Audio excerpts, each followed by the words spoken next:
Hello. In my previous relationship rambling, I talked about signs that you could be in a toxic relationship right now, or that you may have experienced toxic relationships in the past.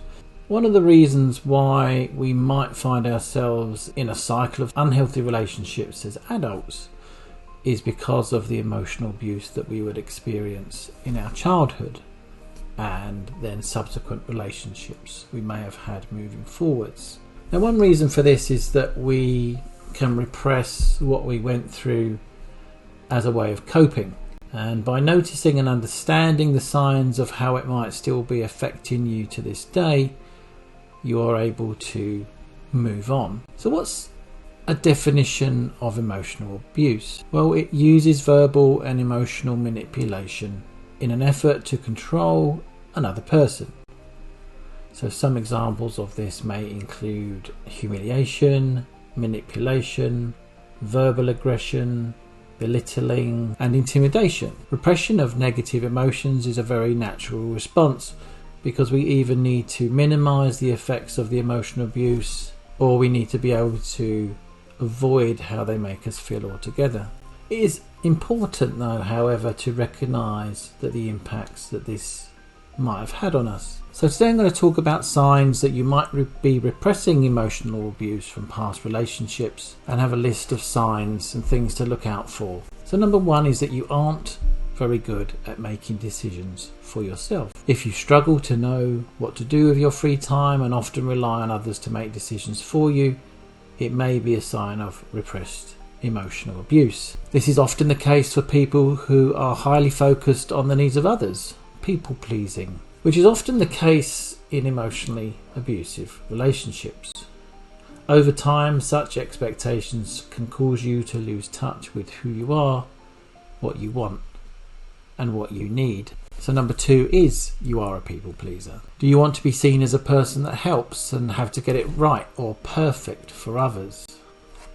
You might believe that you need to be perfect in every way for your relationship to work, or for you to be accepted and loved by your partners. It's important to remember that toxic people are going to be toxic regardless of your behaviour, because it's always about them. On the other side to this, being a people pleaser is all about you and what you are trying to achieve, and these needs can come from a toxic past. Think about what you might be trying to get out of making other people happy. Number three is that you minimize toxic moments. Many people who have been emotionally abused in the past develop the habit of minimizing bad behavior by excusing it or looking the other way. You could be thinking to yourself that it could always be worse, as you have probably experienced worse before, or you could be denying that it is actually that bad, that they don't really mean it, as you've tried to rationalize your past experiences to yourself. But bad behavior is just bad. It isn't something that you need to laugh off or explain away, even if you feel the need to do so. It can be hard to stop as you are used to it, but this is not normal, and you can learn to stop accepting it as so. So number four is you can get angry or frustrated easily. Because you're doing a certain thing, people pleasing for example, as a reaction to the toxic situation that you're in, and not because you want to, resentment can catch up with you. You will eventually ask, if you don't say it out loud subconsciously, what about me? And this can lead to frustrations and anger. You are also unlikely to aim this at the true source of your issues, and you might find that different, small or unrelated things will trigger you instead. You may find that you'll take it out on others that are closer to you because you feel like you can, but not on the person that actually leads you to feeling this way. Number five is you often feel defensive. People who have experienced emotional abuse, especially those who have experienced continued exposure to abuse, tend to have low self-worth and self-esteem. It's not uncommon for someone to become defensive when they receive any feedback that they can see as attacking. In a toxic relationship, you probably find that you couldn't sustain doing the right thing, either because it didn't fit with the needs of the other person, or that it just didn't matter what you did, it was never going to be enough. You can do 99 good things, and then number 100 is the only thing that gets picked up on as not being right. Number 6 is you tend to view yourself negatively. As I mentioned, low self-worth and low self-esteem are quite common with people that have struggled with abuse in the past, and can cause you to be thinking in a negative way. If you were with a toxic person, they were likely chipping away at your self-esteem and implanting negative messages and suggestions by telling you that things that led you to believe that you're not good enough, or that you need to do better to please them and to make them okay. Emotionally abusive people will do this on purpose to get into your head, make you feel bad about yourself as a way of meeting their own needs. You may have seen me talk about a window of comfort before. These people have a very narrow window of comfort and do whatever they can to try and draw you back into their comfortable space. And making you feel bad about yourself is one of the things that they could do. Number 7 is you find it hard to cope when people are upset.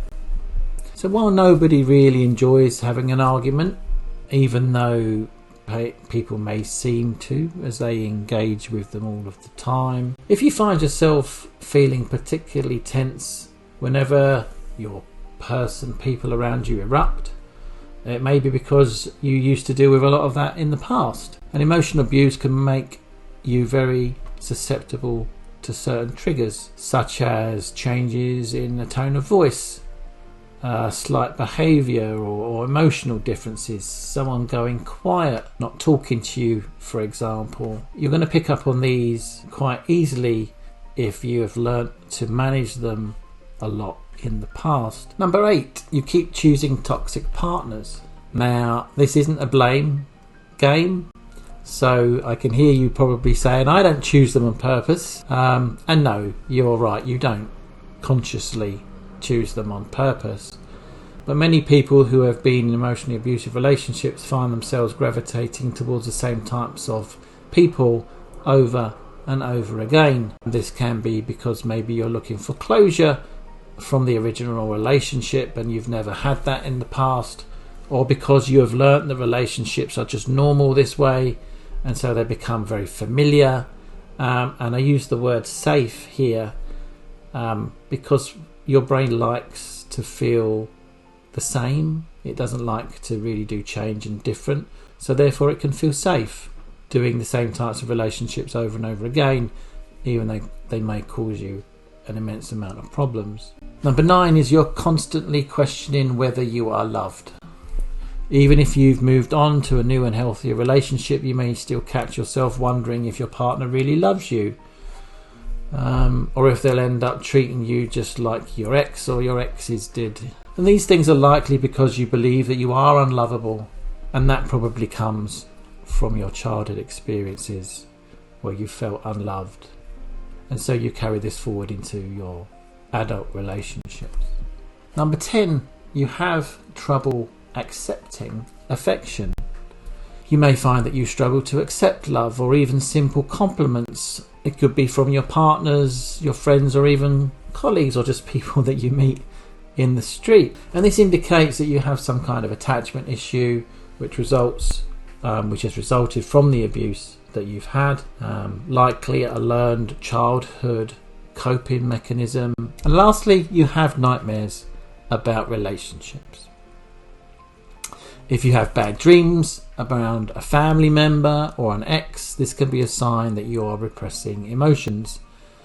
Nightmares can be a symptom of PTSD or post-traumatic stress disorder, and a way that your subconscious is trying to process your emotions. If there are repressed negatives that you don't consciously allow yourself to think about, then your subconscious will want to do that for you whilst you sleep.